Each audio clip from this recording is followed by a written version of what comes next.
ejo bundi bambwiraga hari umuntu kubera ko nkatuye ndi hafi aho kuri Muhazi, umuntu wavuye hasi waje akora icyo kibazo, nizere ko cyakemutse. Yakoraga ibintu by'amajyambere ku mazi, yarahubatse inzu, n'umuntu uturuka hanze ufite ashaka gukora shyira ubwato ku mazi, ashaka kugira ngo yubake aho buzajya buparika. Umuyobozi w'aho ngaho ati no, ushobora kubikora. Bijyaho, ariko biza kumenyekana ko yashakaga ko abanza kumutugira kugira ngo amwemerere.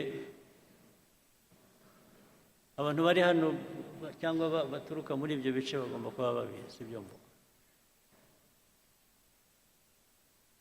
Urumva, umuyobozi, niba harimo abayobozi bazakora batyo bicaye hano cyangwa bakora batyo,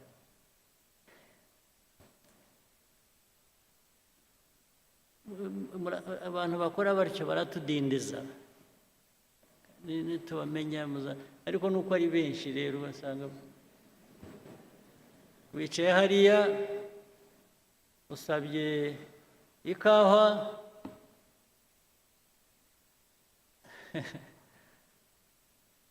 n'abaza bakakubaza ishyushye ikonje.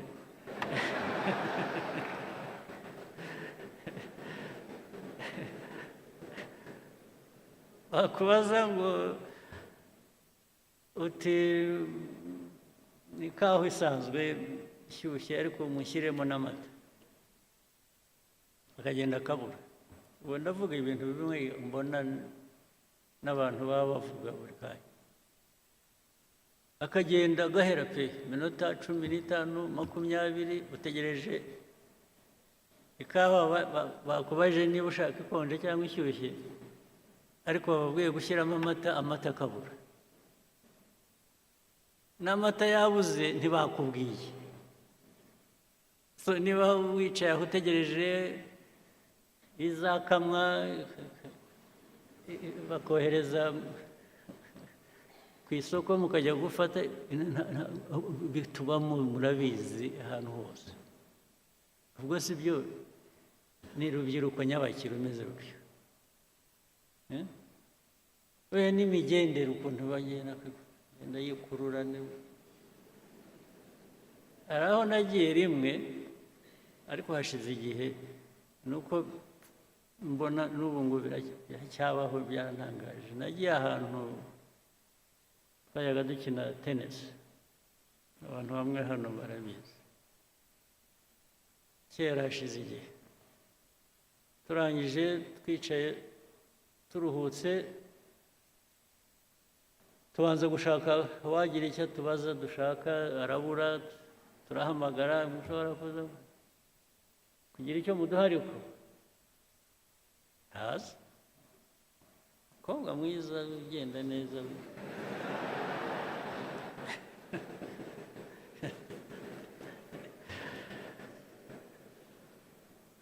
aza afite opena mu ntoki, araza aho azatugereraho,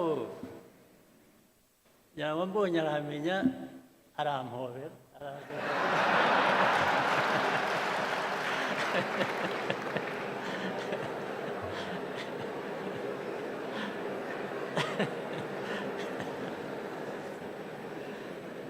arabanza arampobera, ndetse agomba kutuzunguruka twese aduhobera. N'abandi turi kumwe bose yabanyuramo. Ntabwo ariko se wa mwana we,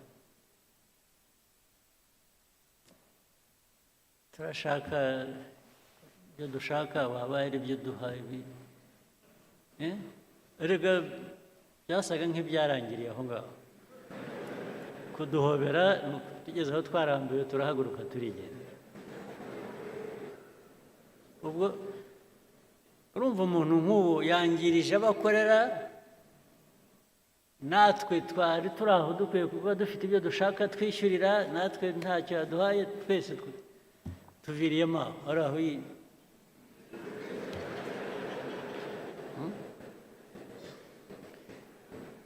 ubu koko mwumva, ariko se mwe noneho sosiyete, igihugu mushaka kubaka cyaba kimeze gite? Ni ikihe ubu?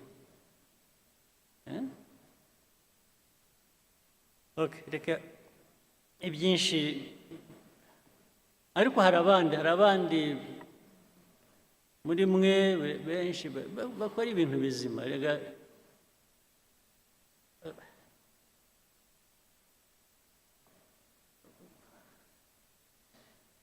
ubu ibyo ari byo byose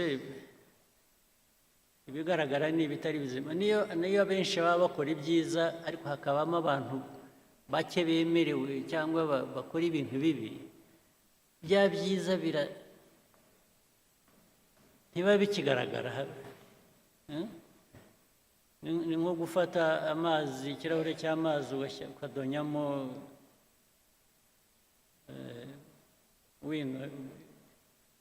ikaramu inki, bashyiramo inki, ikirahure gihera ko gihinduka y'amazi yeraga yari ari meza ukayabura.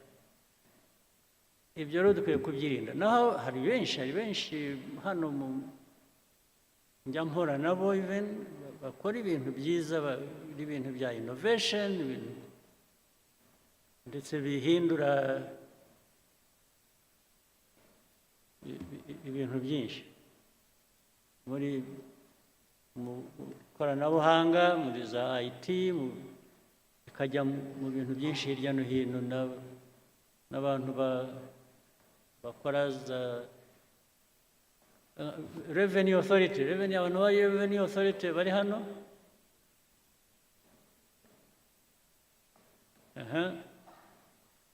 Ngira ngo hari innovations nyinshi zibageraho, cyangwa mu byazi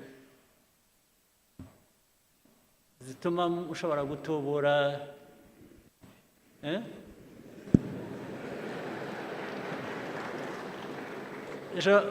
zizamura ayo mutuvanamo, ayo mutwe.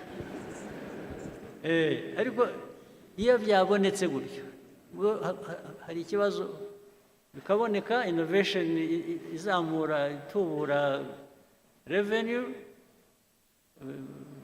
tax revenue, hanyuma byarangiza bikajyaho hagati. Ariko ntabwo zabanza ugira utya, ubwo bakajyaho innovation, bose barayemeranya ko ikora, ariko barangiza bakajya mu process imbere yo kuvuga uzaburetse. Urareba hari amategeko, ntabwo twagira dutya tutabanje, hari aya mategeko, ariko amategeko akaba yo gutinza ibintu gusa. Kuko amategeko se bwana, amategeko ashyirwaho n'abantu, sibyo? Yes sir.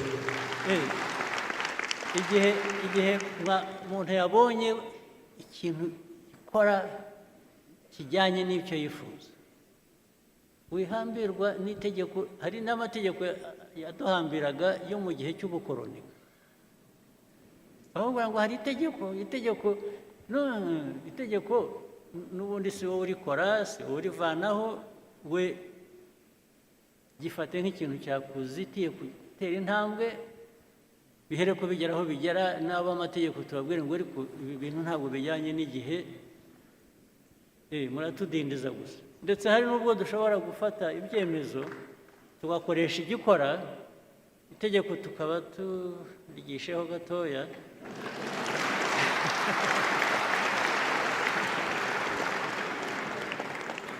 kugeza igihe rizahindukira, ariko bitatubujije kugera ku nyungu twifuza.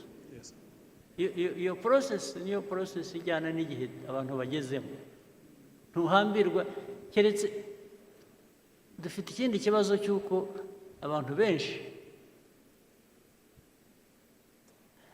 ari n'ubwo iyo agiye gukora ikintu cyangwa akwiye kuba akora ikintu, ikintu cya mbere kimubaza kuza mu mutwe kibanza kuza mu mutwe we ni inzitizi yo kutagikora. Ntabwo ari ukuvuga ngo ngiye kugikora, hanyuma nimpura n'ikibazo, icyo kibazo ngende nkishyira iruhande. Ahera ko abona ko hari inzitizi, akagendera ku nzitizi bikarangirira. Ntabwo biba bigikora, ntabwo igihe tugezemo gishya ari uko gikora. Hari icyo bifuza kuvuga? Abanyabaguhaye microphone, mbwira. Ariko we utanzeho nk'urugero, ibindi biri hano ntavuze n'ibiri hanyuma. Dufashe tubwire ko twakwihutisha. Thank you, Your Excellency. Kuna wamutugiriye. It's true. Innovation is very important. Kurushaho gutekereza ibyatuma tubona amafaranga menshi. Nk'uko mwabivuze, tugomba kwigira. We need to sustain ourselves. Kandi mwihute. Kandi twihute. Mugire ubwira, mugire, ariko mwe ntimushaka kuva mu bukene vuba. Murumva ikintu, haboneka ikintu kikurangiriza ubukene mu cyumweru, wowe ukavuga uti ariko genda ashaka umwaka. Ubwo se waba uri mu ntoki rwose.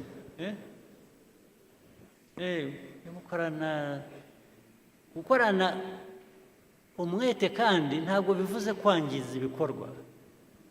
It doesn't really mean sacrificing anything that you shouldn't. Sibyo? Ujye mwihuta, muwe wepesi. Mwihute. Igihe utabifite guhagarika cyo gutangira, wowe uritangira kubera iki? Why don't you just move?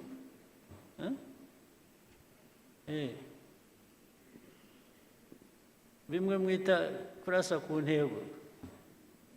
Ntimukarase hafi ku ntego. Keep straight. That's what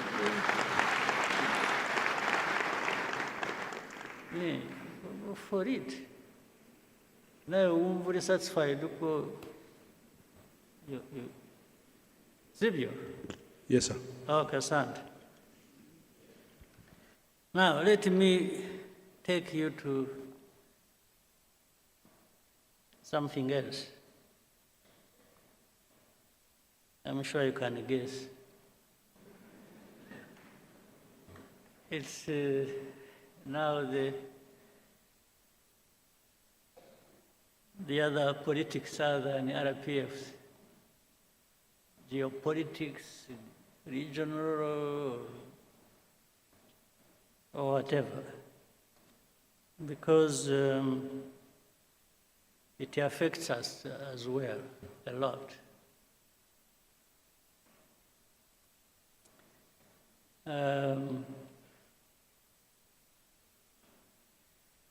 Ariko reka ntangirane just a little story. Tito Rutaremara, are you here?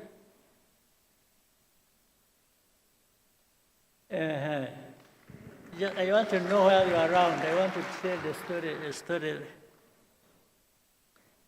You know, in actual fact, igihugu cyacu kivuye kure. Ewe, ntikiravayo neza. Turacyavayo. Acyari byinshi. Impamvu mvuze Tito, it's a bit of our history ijyanye na what happened to us, the genocide, the tragedy. I want to build on it to tell you some other things. The genocide that happened, there are indications of things that happened as far back as the 60s. That continued. Nubwo, we also have people who would say it's an exaggeration, really nothing happened. Or what happened, I think, was bound to to happen or should have happened. We still have that conversation, unfortunately. But I wanted to say something. I don't say it a lot. It comes to my mind once in a while. And Tito, you were one of those twari kumwe in 1991 in Paris. Munama na Paul Dejoux is a name I cannot forget. Ariko ndibuka bihozagara, ndibuka wari uhari nawe cyane. Oya, ariko ahubwo naje mbere. Twarahamusanze. Niyo mpamvu nabaga confused. Abo najyanye nabo mu nama ni bande? Hari Bihozagara wari wazanye na Dr. Nande? Dr. Ndahiro. Dr. Ndahiro, but I remember we were like 5 people. Okay, but at least we told you the story immediately after the meeting. Yes, I remember. Sit down. 2 things happened. And I'm saying this because recently something else came up that was a bit disturbing. We were invited, RPF, to go to Paris. We were supposed to meet some people from Habyarimana's government. It was about, according to what we were told, to talk about peace. In fact, the RPF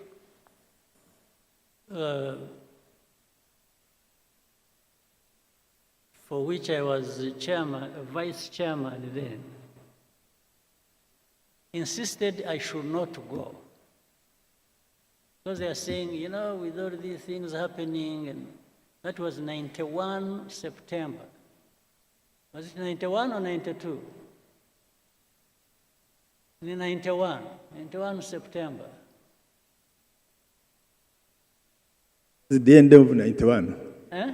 The end of 91. Yes, it was particularly, I remember, 71 September, I think it was 22nd. So the people insisted I should not go because there was chaos. They even thought they were worried about my security and so on and so forth. So, but I insisted. I told our people in a meeting, which was very people, I said, if we don't go, and by the way, they insisted I should be the one to come. But I said, no, but you have the chairman, so maybe you should be the one to come. He said, no, we want you. And that's what caused some worry for our people. They said I shouldn't go. But I insisted. I said, I'm going. Because if I don't go, if we don't show up, we will never be understood that you think we are just there fighting and we don't want peace. So I went there. A couple of things, quickly, I got something else. When we arrived, we had a meeting. It was in the morning. I met a couple of people. One was a man who was, I think, a director general in foreign affairs in France. And that man was called Paul Dejoux. I followed him. He even later on became ambassador to Mexico, then went somewhere, and then he's now an old man like me. He's 90, must be 90 something, 96 or something. So when we met, I met him, I met Mitterrand's son. I was almost beaten up for not pronouncing the name well. I'll tell you that. So in the meeting, this man, Paul Dejoux, kept poking his finger in my face and said, "You must stop fighting." So I tried to explain. I said, you see, it's not that we enjoy fighting. We are not fighting just because we like fighting. we are fighting because I went into the history and so on. So he insisted again. Then in the conversation, it got heated up. I actually got a little bit upset. I answered back in a way. Then he said, "No, you must stop fighting, because if you don't, even if you take Kigali, you will not find your people." This is what he told him in a meeting. So at first I couldn't understand, I didn't understand what this man meant, you will not find your people. But directly it meant they will be killed. So anyway, the meeting happened, got finished. It was not a good meeting. And as we were going out, he accompanied us in the corridor, and then he said, "Hope to meet you next time but he was being sarcastic, when you are the commander of the new army of Rwanda." I said, "Yes, sir."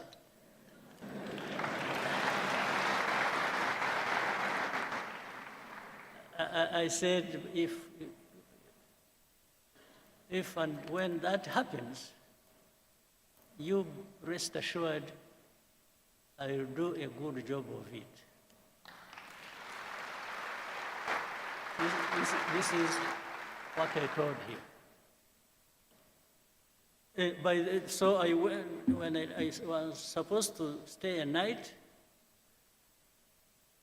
and leave the next day, so in the hotel where I was sleeping, I think we were in Hilton Hotel.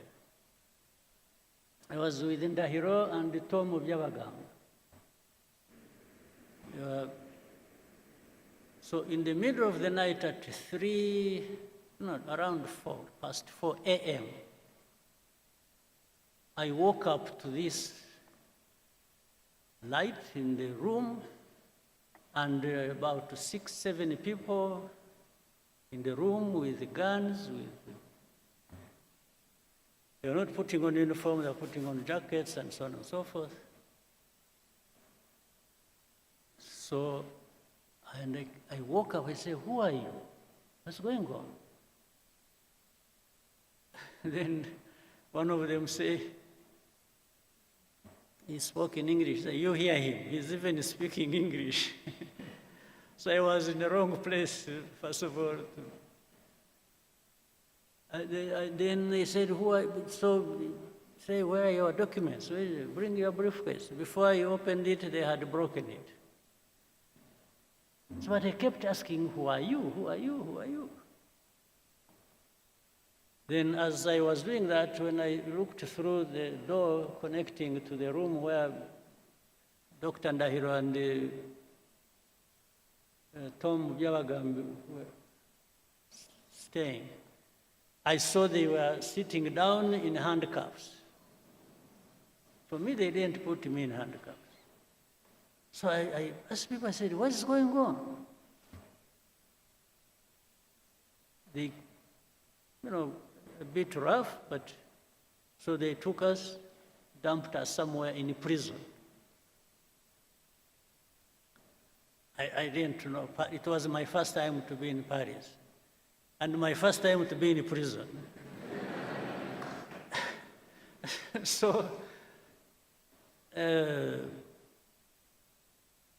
hopefully the last. Since that time, I haven't been to any other prison. So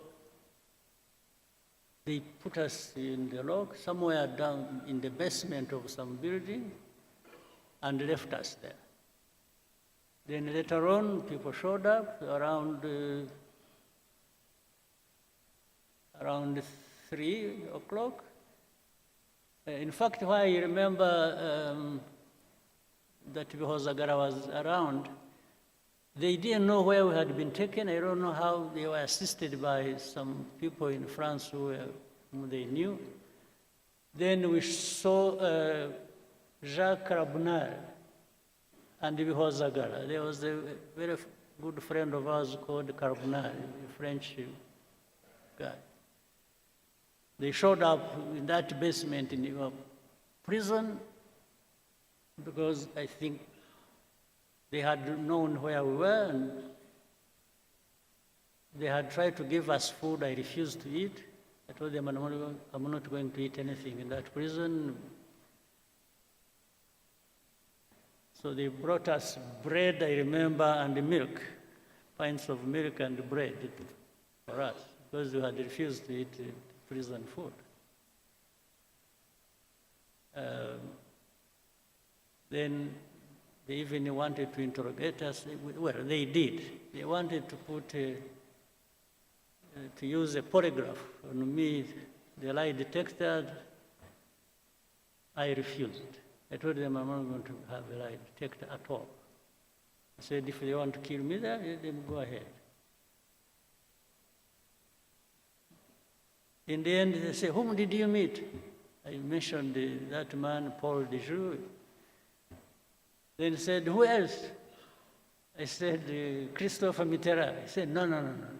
Who told you he's called Jacques Christopher Mitterrand? So, so they told me, repeat. I said, no, I'm not going to repeat. I said, I'm not the one who gave him his names. So anyway, in the end, in the night around 8 o'clock, they released us, and that night I left. I drove from Paris to Brussels, where I was to take a plane the next day and come back home. Now, I'm saying this, I'm telling you this story. The fact that somebody actually implied that something was going to happen to our people, meaning even if you take Kigali, you will not find your people there. You will not find them alive. Then later on, connecting that with the history, with what happened eventually, I could not but conclude that was the meaning. They were privy to what was going to happen. Now, in the most recent thing, let me now switch to something next to us and the recent. And I bring up, you know Rwanda has had many problems in the region, and especially with the Congo, for all these years, actually. We said we are here 32 years, almost all of the 32 years have been problematic. And when you look at the story, these genociders who went to Congo, by the way, whom we had the opportunity this last time, when was it, 2 weeks ago, or how many weeks? When we had a Unity Club event here, in this same room, when people who went through all that history, these senior commanders of FDLR, when one of them sitting there told us a very comprehensive, interesting story, because he was there, he was in it. For him, he was not saying things he just heard from some people or anything. No, he was part of it. He told us all the places he moved to in in Congo, and the officials he worked with, and his colleagues who, up to this day, have been integrated in the armies and other institutions in Congo, and he named them by names. He told us the story of even how he went to Burundi and everything he did there, and the names of people who did what, who are still there, who left, or who died, or something. He's an encyclopedia on this. And he actually was part of it. He told us, those who must have, who were here saw it, or saw it on television. And he has notebooks, he has pictures, he has evidence, later on which. But forget about all that.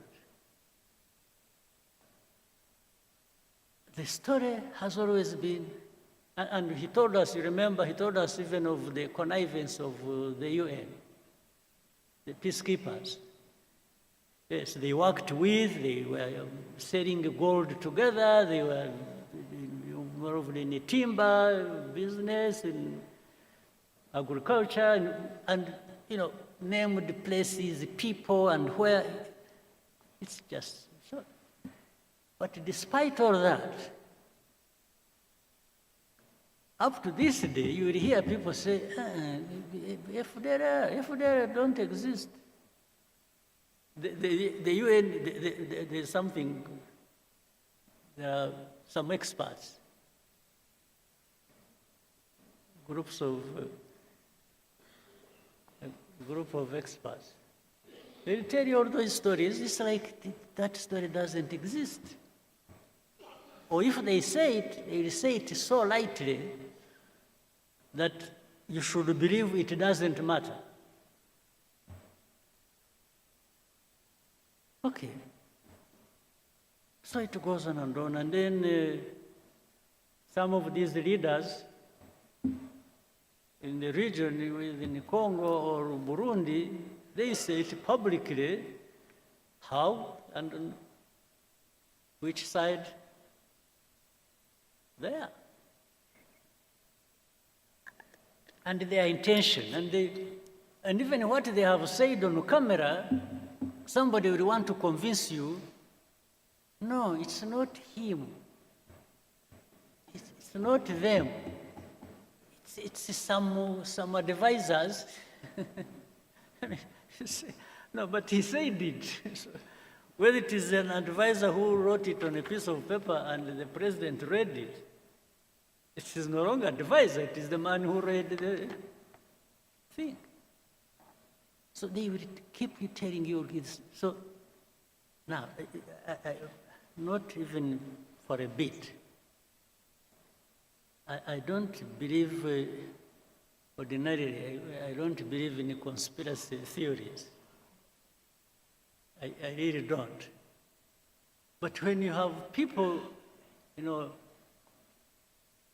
who are there asking the same questions, pretending it's saying the same things, and even when you explain, they come back to you and tell you what they told you last time, meaning they want you to believe what they are telling you, or what they want, not the facts you are presenting to them. So it's really like saying, better change your mind and start seeing it like I see it. Anyway, all this has resulted into what we have now. And I also want to remind you, and then I've said it again, I hope you have had time to cross-check the story, the truth about it. This conflict we have in Eastern Congo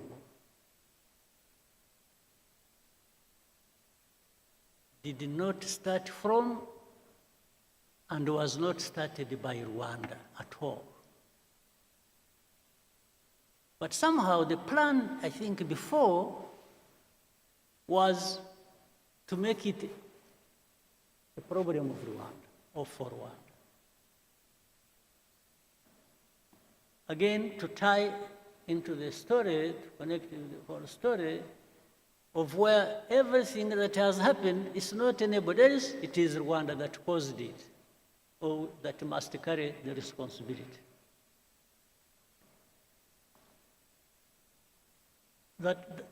I think that needs somehow in your minds or whatever, or by gathering facts, that problem needs to be settled. This has not been our war.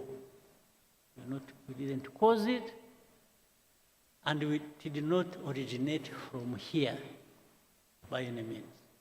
We are not part of the origin, except for being associated with the saying, oh, this is M23, the story that was there 2012, and for 10 years it was not addressed, it comes back, still it comes to be our own problem.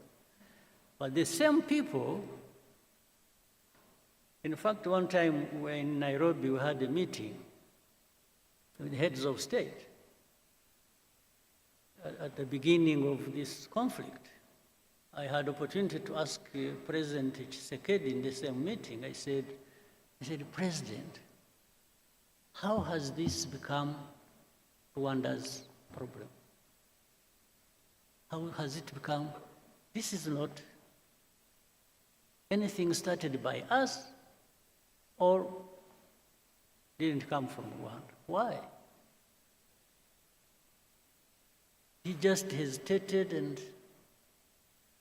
and I told him, I asked him, I said, do you know, are you aware of the fact that actually that whole rural areas, those areas around, have more or less been taken over by FDLR, and they even man roadblocks and collect taxes? He hesitated and said, yeah, he has heard about it. This was his answer to me. He said, so what do you think FDLR is there doing? And why do you allow them to be there? And we have asked you to work with you to address that problem together. You have refused. Now, before that was over, another president offered an explanation and where those people originated from when they went to fight in Eastern Congo, saying it started from his country. So, and every time I brought up this issue with the people, I said, why did you make this Rwanda's problem? It is not Rwanda's problem, it is the problem of Congo and their own people, and it only becomes our problem when it comes to FDLR that must be sorted out. One way or the other, either you sort it out, you Congolese, or the UN that is employed there in their thousands, you address that problem and stop them from invading our country, or we will sort it out ourselves.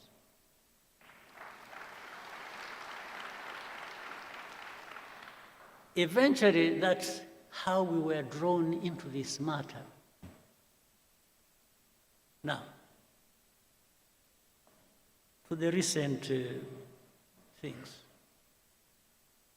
Whatever happened in between, I try to cut a very long story short. A lot of manipulations started happening. They would call us one day in one capital, they would call us to Rwanda, we go there, we discuss things and raise the things the way we thought should be addressed.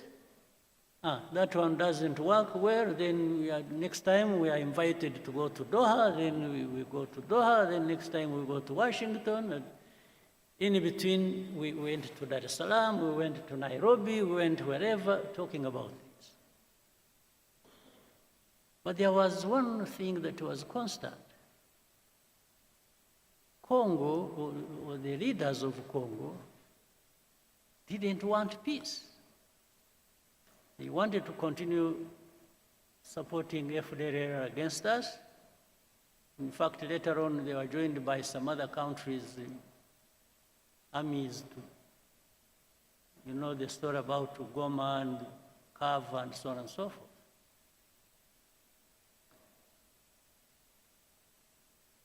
So,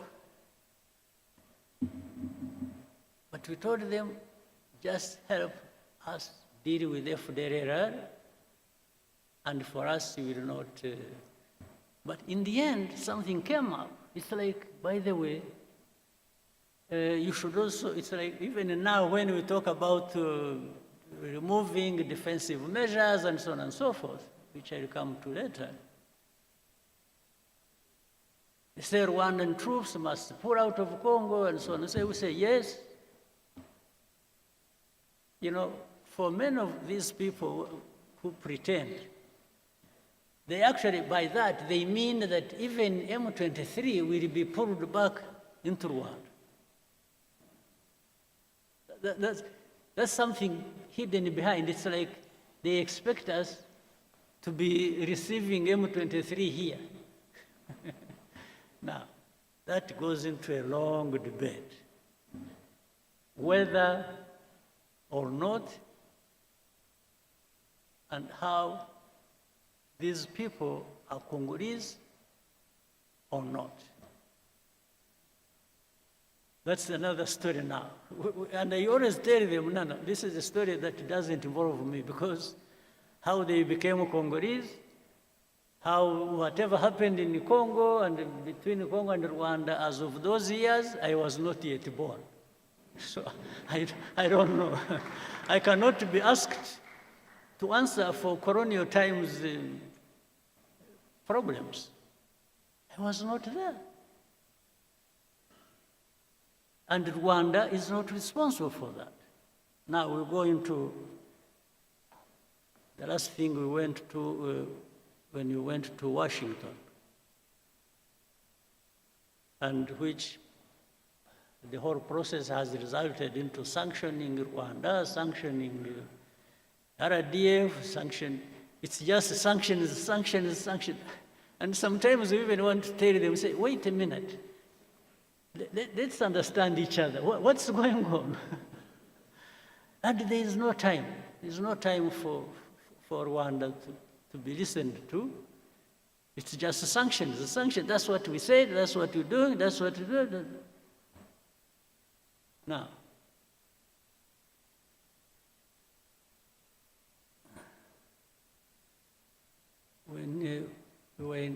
before we went to DRC, to DC, Washington, DC, on 4th of December to sign an agreement. A couple of months before that, we had been actually giving information of what was going to happen in Uvira, owing to the troops that were moving there from Burundi and the Congolese army and what they intended to do and so on and so forth. We gave them everything. They know it. You can't deny it. It is on record. It is in writing. So when Uvira fell, then they got an opportunity to say, okay, you know what? Let's frame it as Rwanda literally insulting President Trump and defying Washington and disrespectful. They didn't. So they are the ones who caused the Uvira. And we told them, so this Uvira was, we forewarned you about Uvira 2 months before signing the agreement. Said, how can you hold us responsible for this? Then, initially I thought the initiative they had brought up of saying, you know, they want to resolve the problem of First of all, the political problem internally, then the security problem that concerns Rwanda and the region, then the economic partnerships between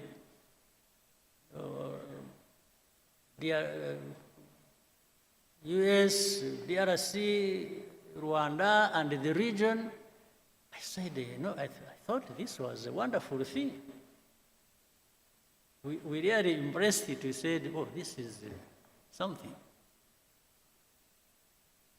But little did we know, we had actually been just set up for something else. Because in the middle of it, there came a story. It is, you know what we want to achieve is no M23, no FDLR, and we just walk to the mines and that's it. But we told them in our discussions, we kept telling the people, we said, fine, you will do whatever you want to do. But how do you just expect these people fighting for their own rights, these Congolese, the FCM-23 and others, for them they are on the ground fighting, the others are fighting politically all over the place, as you have seen, including the religious leaders and so on and so forth. I said, how do you just all of a sudden think you will wish away all of this without actually addressing some of the root causes? They said, no, because we can't. Oh, then the mercenaries came in. These are the second round of mercenaries. You know, there are first mercenaries who even came through here and were transported back. Other mercenaries came in the background, and they were the ones, somehow they converge with the policy on the region and on resolving this problem. They are the ones dictating, and I think these are the ones who are supposed to finish. But this, while the initial thing was to finish FDLR and finish M23, this time it has become finishing M23, not FDLR. FDLR because they are working with the same people and working with the government of Congo. Now, all these facts, they are known. But the complication of this, the world politics and the geopolitics, is that there are people who think they just dictate what the truth should be and what should happen, and for the rest you just shut up. That's what is going on. Today, what is going on is if you raise an argument, you say, oh, you know what, I'm going to sanction you. That is the argument. Now, something I shouldn't forget, I said I was going to, because of the story